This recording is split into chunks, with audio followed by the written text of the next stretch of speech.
Welcome back to the Unseen Podcast, a podcast dedicated to missing people, unresolved cases and UK true crime. Today we are going to explore the story of Harry Baker in Cheshire in the 1950s. Harry Baker was 61 years old and living in Southport, Merseyside in 1958. His disappearance shocked and confused everyone that knew him. In the weeks following his disappearance, the awful realisation about what had actually happened came to light. This episode contains descriptions that some people may find distressing, so listener discretion is advised. Southport is a seaside town in Merseyside, around 16 miles from Liverpool. It has long been a popular place for tourism, and its pier is one of its main and most popular attractions. It is still extremely popular with tourists today, and many people from around the UK visit the town regularly. Harry Baker was a resident of Southport and had lived there all his life. In 1958, he lived at 53 Melling Road in Southport with his family, including his wife and son Geoffrey. He worked as a credit draper, which meant that he went door to door selling clothing. He had customers that he would visit regularly to collect money from and to sell additional items to. He was described as a hard-working man who took his job seriously. The job would take him around Merseyside, including Liverpool, and he had a large amount of customers that he had to see every week. Harry headed out as usual on the 6th of June to traverse his normal route. It is reported in the Liverpool Echo newspaper on the 28th of June that Harry set out from his home at around 7:30 a.m. that morning. He caught a bus to the area of Bank Hall in Bootle, where he had a number of customers that he had to visit. Bootle is a town in the borough of Sefton, just under 3 miles from Liverpool. His morning went as normal, and Harry was next spotted at the number 23 bus stop on Strand Road in Bootle. This road was just over a mile from Bank Hall, where he had started out his day. He was spotted at around 1:45 p.m. and was speaking to a man. This man was described as having a thin face, however was not known to the witness. Harry had other house calls to do later on that day in Liverpool itself, and he usually caught a bus from Bootle into the city. Harry had a very set routine and would not often deviate from it on a weekly basis. He was known for his punctuality and reliability. However, on June the 6th, this was not the case. Strangely, despite being seen at 1:45 p.m, Harry had not made it to his meeting at 1:10. He had also not been seen at his favourite restaurant, Reese's, which he usually went to when he was in the area. In fact, after 1:45 p.m, Harry did not attend any of his other meetings and was not seen by any of his other customers. Due to Harry's punctuality, this was immediately a concern for many people, including his family, who became worried when he had not come home that evening. Harry's wife, Jessie, became worried at around 11 p.m, when he was still not home, and it's reported in the Liverpool Echo on the 9th of June that after she checked train arrival times, she decided to contact the police. The police became involved in the search for Harry and circulated a description of him with other police forces and also in the newspapers. They stated that Harry was 5 feet 6 inches tall, was wearing a grey suit, a fawn-coloured raincoat and black shoes. The Liverpool Echo on the 12th of June, 6 days after his disappearance, also published a picture of Harry with some more information. The statement explained that he was a man of meticulous habits and explained how strange it was that he would go missing, as there was no indication such as a drink habit that would explain his disappearance. The police stated that they had searched derelict buildings and the canal bank for any sign of him, but had no luck. They appealed for anyone with information to come forward and contact the police.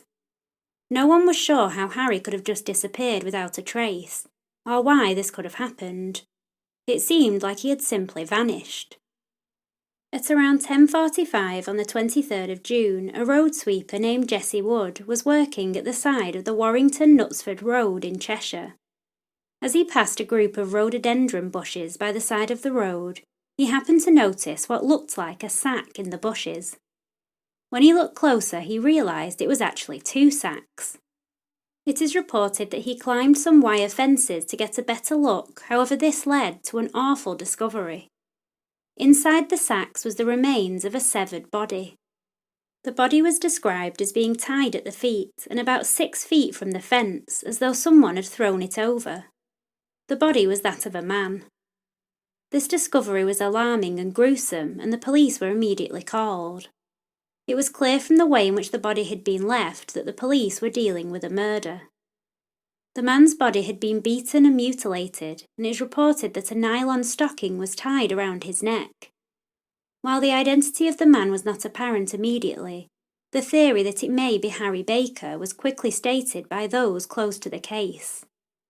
The description of Harry and what he was wearing appeared to fit the body that they had found. The police called upon family members of Harry's to come and see if they could identify the body as belonging to him. This was a terrible task made even harder, as due to the injuries that Harry had sustained, it was difficult to identify him. It would eventually be concluded that the body was that of Harry Baker, and the coroner would later confirm this. The strange question now was, why had Harry ended up there? The area of High Leg in Cheshire where Harry's body was found was just under 30 miles away from where he was last seen in Bootle. Why had he ended up there? It was crucial that officers work quickly to try and piece together a timeline for Harry and speak to as many witnesses as possible. Police believe that the disposal of Harry's body had been done in a rush. In the Liverpool Echo newspaper on the 24th of June, Chief Superintendent Tom Athron, who was head of the Altrincham Division of the Cheshire Constabulary, stated, "Only a very poor attempt had been made to hide the body. Obviously the murderer had been in a hurry and had carelessly thrown it over the fence and not bothered to make any elaborate attempt at concealment." As Harry had been last seen in Bootle and found in Cheshire, a number of different police forces decided to join together and pool their resources. Liverpool, Bootle, Southport, Lancashire and Cheshire police forces came together and immediately set to work. This was one of the biggest combined police forces seen in the northwest at the time. Roadblocks were quickly set up in the hope that it may catch the killer as they travelled to and from the area, and police tracker dogs were brought in to comb the scene. Police at the time stated that these roadblocks were also stopping lorry drivers in the area to question them. Experts from the Home Office wireless depot were also brought in with mine detectors.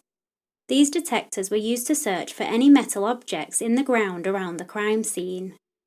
Pathologists examined Harry's body and concluded that his death was likely due to head injury and asphyxia caused by the stocking that had been wrapped around his neck. One of the things noted early on and confirmed when speaking to family members was that some of Harry's possessions were missing. One of the objects was a 9-carat pocket watch that had been given to him by his wife and that had the inscription, "From Jessie to Harry, September 2nd, 1924. It was known that he was definitely wearing this when he left on June the 6th. He also had a folded leather wallet that was missing. It was thought there may have been around £25 in the wallet. He also had a wristwatch with a leather strap which was thought to be missing. It was hoped that if the police could find these items, it may lead them to the killer. While the Cheshire police examined the crime scene, the police in Liverpool were questioning anyone that may have seen Harry that day. The officers began house-to-house inquiries in Bootle, where Harry had last been seen. The police were reportedly conducting a 22-point questionnaire to try and figure out Harry's whereabouts. Officers also distributed this questionnaire to shops and cafes.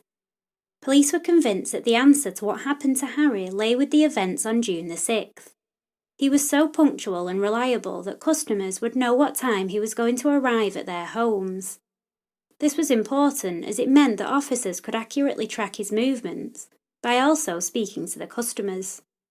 This was crucial to the investigation, and they also looked closely at a register of Harry's customers from his office in Liverpool. He had hundreds of customers, and it was important to speak to as many of them as possible. The focus was on the area of Bootle, as this is where Harry had last been seen, and police believed that this is where he may have met with foul play. They knew that Harry had not reached a meeting at 1:10 p.m, however they also had the sighting of him at the bus stop at around 1:45. Appeals were made to the public for anyone that may have seen Harry that day, or for any lorry drivers that may have been travelling along the Warrington-Knutsford Road on June the 6th. Information began to come into police about possible sightings of suspicious people in the Bootle area. One of the leads that came in involved a thin man who was observed buying 3 gallons of petrol at a garage on the evening of the 6th of June, the day that Harry went missing. He was described as being agitated, and the owner of the garage, Joe Freeman, explained that he was also jumpy. He was not one of his usual customers and appeared to be in a hurry. Freeman explained that he paid with a £1 note, and as he handed the money over, his hands were shaking. This lead was of interest to police as it appeared to match the description of the thin man that had been speaking to Harry at the bus stop in Bootle. The man had also reportedly asked Joe Freeman how long it would take to get to Knutsford. There were some other similarities between other sightings as well. The man got into a dark-coloured van which was around 5 years old, with a distinctive bent bumper at the front of it. A van of a very similar description with a bent bumper had been seen close to where the body was found at around 11 p.m. on the 7th of June. This seemed like quite a strong lead, however they didn't know who the man was, and were not even sure if he was connected to the murder. Huge efforts were made to get the information about the murder out to the public, and it's reported in the Liverpool Echo on the 27th of June that 5,000 posters were put up around Bootle. These posters showed a picture of Harry and details of the crime. Appeals were also put out at cinemas in the area, asking, "Do you know anything about Baker?" At the end of June, a reward of £500 was offered for anyone that had information about the murder. The reward came from the Jewish community in Southport, which Harry was a large part of. Police began following lines of inquiry, such as a sighting of Harry by another credit draper in the vicinity of an area of Miller's Bridge, and he appeared to be walking towards Bootle Post Office. This sighting was around 1:10 p.m. on June the 6th, and the police followed up on this line of inquiry by investigating the neighbourhood and interviewing people in the area. It was reported that around 200 detectives spread out in the search to other areas of Liverpool. A derelict house that had been scheduled for demolition was investigated, which contained a blood-stained mattress. Wasteland in the area was searched, and the records of people who travelled to Ireland from Liverpool was also looked at for any new leads. It was clear that the police were doing all they could to try and track down any information, and the community were responding to the many appeals that had been put out there. In the first week after Harry's death, leads had been coming in, however nothing had so far linked anyone to the murder. As the investigation continued into July, police appealed for anyone who may have any information about a van or other vehicle that could have been used in the transportation of Harry's body. The Liverpool Echo on the 1st of July reported that Detective Chief Superintendent Fred Turner, the head of Cheshire County CID, said, "I want to appeal to the owner of any van or vehicle who found any discrepancy in the mileage of the vehicle or who is suspicious that the vehicle was used on Friday, Saturday or Sunday, particularly the nights of June the 6th, 7th or 8th, to come forward. I consider that this is a vitally important link in the chain of circumstances surrounding the murder of Mr. Baker. Somebody in the Bootle or Liverpool area is bound to know whether or not a van or some other vehicle belonging to them was used during that weekend. If anyone can give information about lending a vehicle at that time, I appeal to them to come forward immediately.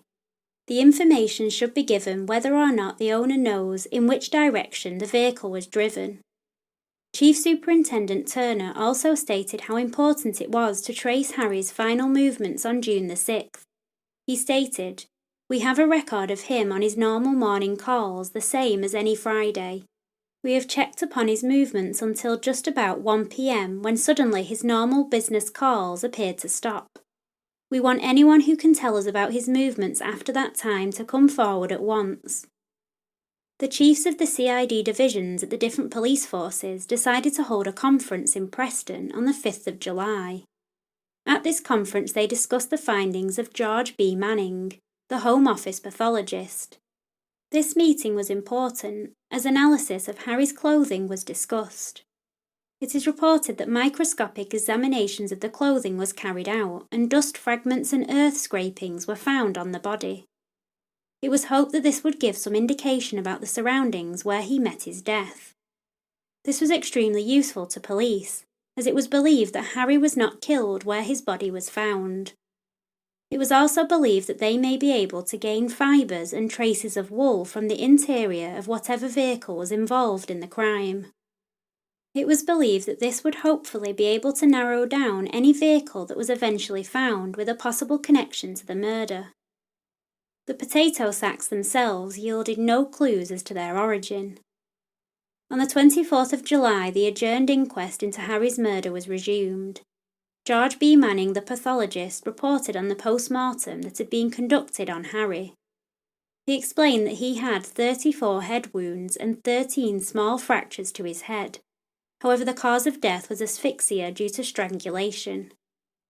Police Chief Superintendent Fred Turner stated that 20,000 people had been interviewed in relation to the crime. 900 statements were taken and 10,000 questionnaires had been given.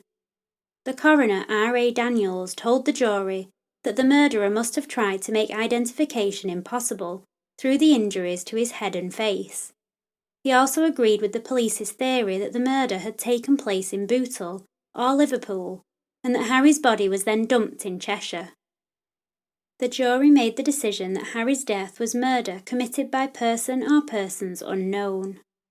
At the inquest, Harry's family was represented by Liverpool solicitor Joseph Latin.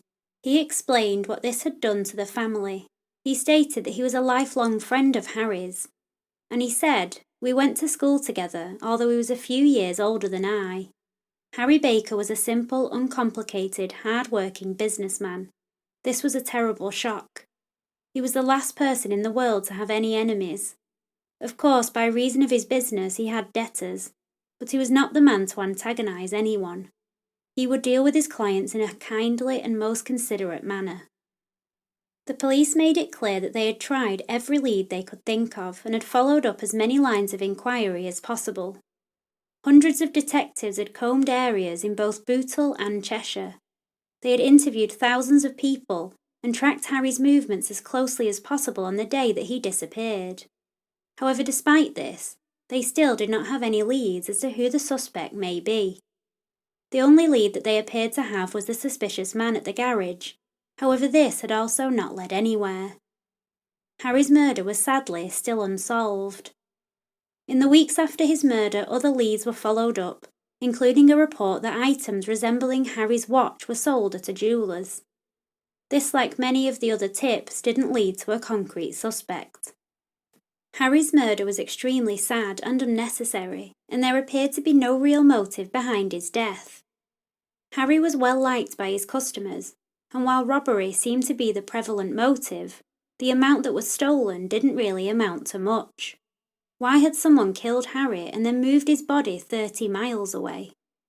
Harry was known to be a gentle man, even with people who owed him money, so this also did not seem to be a motive. Could it have been someone who knew his usual routine and knew that he would have money on him? The theory that the murderer had attacked Harry in Bootle, however, seemed to have weight, as this was the last place that he had been seen, and Harry did not travel in a car.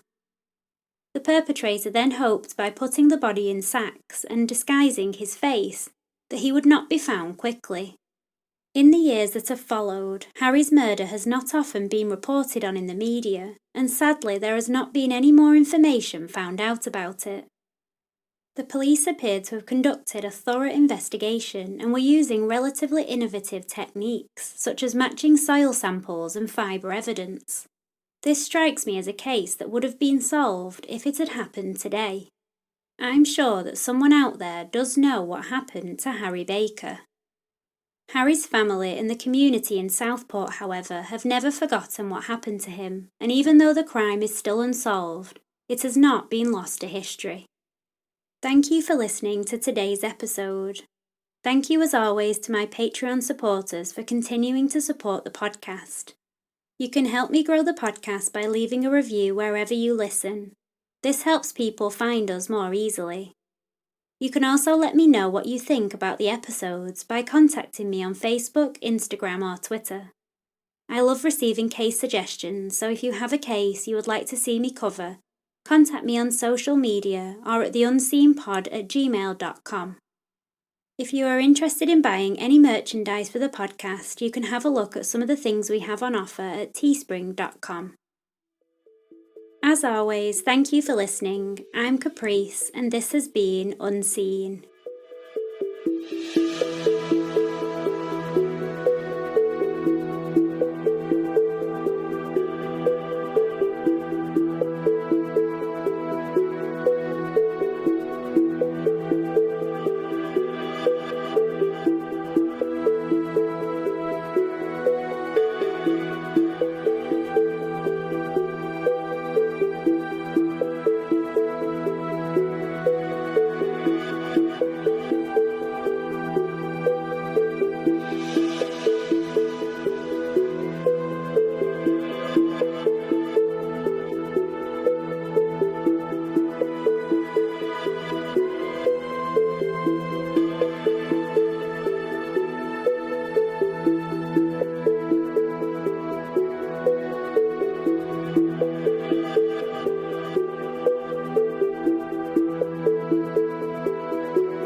At the Halifax, we know that catching up and checking in on each other has never been more important.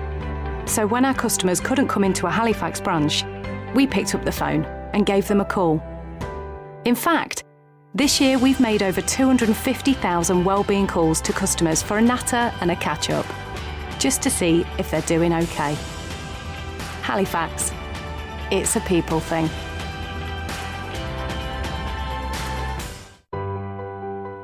At the Halifax, we know that catching up and checking in on each other has never been more important. So when our customers couldn't come into a Halifax branch, we picked up the phone and gave them a call. In fact, this year we've made over 250,000 wellbeing calls to customers for a natter and a catch-up, just to see if they're doing okay. Halifax, it's a people thing.